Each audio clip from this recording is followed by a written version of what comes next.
এদিকে লাগাতার উস্কানি পাক সেনার। নিয়ন্ত্রণ রেখা বরাবর ভারতীয় ছাউনি লক্ষ্য করে রাতভর পরপর গুলি, জবাব দিচ্ছে ভারতীয় সেনাও। কোনো হতাহতের খবর নেই। ফের নিয়ন্ত্রণ রেখায় পাক উস্কানি, ভারতীয় সেনা ছাউনি লক্ষ্য করে রাতভর পরপর গুলি, পাল্টা জবাব ভারতীয় সেনার। এখনো পর্যন্ত কোনো হতাহতের খবর নেই। সীমান্তে বাড়ছে উত্তেজনা এবং ইতিমধ্যেই পাক সেনার তরফে আমরা যেমনটা আগেও দেখেছি যে বারংবার আগের থেকে উস্কানি দেওয়া হয়েছিল পাক সেনার তরফে, এবং সেই একই ধরনের নক্কারজনক ঘটনা আবারও ঘটিয়ে যাচ্ছে পাক সেনাবাহিনী, যদিও বা জবাব দিচ্ছে ভারতীয় সেনা। এবং আমরা দেখেছি ইতিমধ্যেই জঙ্গিদেরকে খুঁজে খুঁজে বার করে মারা হয়েছে, চিরুনি তল্লাশি চালিয়ে মারা হয়েছে জঙ্গিদেরকে, এবং পাক বাহিনীকেও উপযুক্ত মুখের ওপর জবাব দিচ্ছে ভারতীয় সেনা।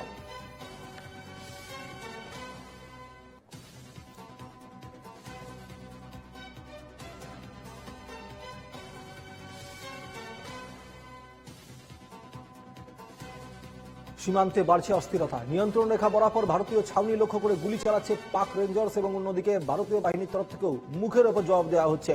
আমরা দেখেছি ইতিমধ্যেই জঙ্গি লস্করি তৈবার যে সমস্ত জঙ্গিরা ভেতরে লুকিয়েছিল, শুধুমাত্র জঙ্গি যারা সীমান্তের ওপার থেকে এসেছিল তারা নয়, কিছু জঙ্গি লুকিয়েছিল ভারতের এপারেও, তাদেরকে খুঁজে বার করা হয়েছে, তাদের বাড়ি ভেঙে ধূলিসাৎ করে দেওয়া হয়েছে, কোথাও বুলডোজার দিয়ে গুলি দেওয়া হয়েছে, কোথাও বোমা মেরে উড়িয়ে দেওয়া হয়েছে। পাশাপাশি আমরা দেখেছি গতকাল দুই জঙ্গিকে তাদের বাড়ি গুড়িয়ে দেওয়ার পর, তাদেরকে গ্রেপ্তার করার পর এবং তাদেরকে রীতিমতো চিরুনি তল্লাশি করে খুঁজে বের করে মারার পর আজকেও দুজন জঙ্গি ভারতীয় সেনার হাতে মারা গেছে। অ্যাকশন মোডে ভারতীয় সেনা, গুড়িয়ে দেওয়া হচ্ছে একের পর এক জঙ্গির বাড়ি। নিয়ন্ত্রণ রেখার মধ্যে, যেখানের মধ্যে বারংবার ভারতের তরফ থেকে ভারত জানে যে যুদ্ধ যদি হয় তাহলে পাকিস্তান কতক্ষণের মধ্যে নিঃশেষ হয়ে যাবে, এবং পাকিস্তানের থেকে 100 গুণ বেশি শক্তিধর দেশ হওয়া সত্ত্বেও এখনো পর্যন্ত ভারতের তরফ থেকে অনেকটাই সামলে পদক্ষেপ নেওয়া হচ্ছে। প্রাক্তন সেনাকর্তা লেফটেন্যান্ট জেনারেল উৎপল ভট্টাচার্য এই মুহূর্তে রয়েছেন টেলিফোনে আমাদের সঙ্গে। উৎপল বাবু, আপনাকে স্বাগত এনকেটিভিতে। উৎপল বাবু, একের পর এক অস্থিরতা তৈরি করার প্রচেষ্টা। পাকিস্তান জানে যে তার কি ক্ষমতা, পাকিস্তান জানে যে ভারতের কি ক্ষমতা। যদি সত্যি কখনো যুদ্ধ শুরু হয় কতক্ষণ লাগবে, কত মিনিটের মধ্যে পাকিস্তান ভেঙে গুড়িয়ে যাবে, সেটা পাকিস্তান জানা সত্ত্বেও এই লাগাতার উস্কানি, ভারতীয় সেনার লাগাতার জবাব, এই মুহূর্তে গোটা পরিস্থিতিকে নজর রাখা হচ্ছে। কিন্তু সবকিছু মিলিয়ে পরিস্থিতি কি খুব উদ্বেগজনক জায়গার মধ্যে পৌঁছানোর চেষ্টা করা হচ্ছে পাক সেনার তরফে? দেখুন, এটাকেই বলে NWNP অবস্থা, নো ওয়ার নো পিস।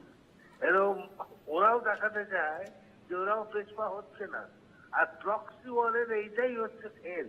ওরা তো জানে, আপনি যেমন ঠিক বললেন, দ্য ওয়ান টু ওয়ান কনফ্রন্টেশনে they will always be on the backfoot. ওরা এটা দেখেছে 47-48 কাশ্মীর ওয়ারে, ওরা এটা দেখেছে 65 লড়াইয়ে, ওরা এটা দেখেছে 78 লড়াইয়ে দেশটা কি করে ওদের ভেঙে গেল, ওরা এটা দেখেছে কার্গিল লড়াইয়ে কি হলো, এগিয়ে গিয়ে আবার পুরো বেশি আসছে হলো। তো সেই জন্য ওরা জানে যে ডাইরেক্ট ওয়ান টু ওয়ান কনফ্রন্টেশনে ওদের কোনো লাভ হবে না। সেই জন্যই থাউজেন্ড কাট, প্রক্সি ওয়ার, তারপরে ওয়ার টু টেররিজম, মিলিটেন্সি, এই জিনিসটা, তারপরে এলওসিতে গন্ডগোল করা, এই জিনিসটা ওরা করে যায়। করে আমাদের যে ধৈর্যটা কতটা আছে করে তারপরে ওরা প্রপাগান্ডা ওয়ারফেয়ার আরম্ভ করে দেবে। দেখো, আমরা করিনি, ওরাই আরম্ভ করেছে। এইটাই ওদের ফেল।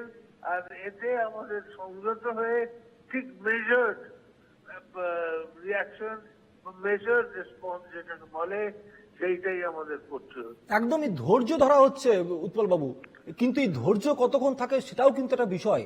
কারণ লাগাতার যেভাবে উস্কানি চলছে, যেভাবে আক্রমণ চলছে, যেভাবে নিরীহ মানুষদেরকে মারা হয়েছে, ভারত মায়ের একের পর এক বীর সন্তান লড়তে লড়তে প্রাণ দিয়েছেন, আজকেই এসে পৌঁছেছে বীর শহীদ ঝন্টু আলী শেখের দেখো কিছুক্ষণ আগেই নদিয়ার তেহট্টে। তারপরে যে এই যে উস্কানি, এতটা পর্যন্ত ধৈর্য রাখা ভারতের পক্ষে সত্যি কতক্ষণ সম্ভব হবে বলা অপেক্ষা রাখে। একদম একদম ঠিক বলেছেন। তবে আমরা যোগ্য জবাব ঠিকই, ঠিক সময়ে, ঠিক টাইমে, ঠিক জায়গায়, মানে যেটাকে বলে time of our choosing, place of our choosing, occasion of our choosing, মানে ঠিক আমাদের করে ওদের দেয়া হবে।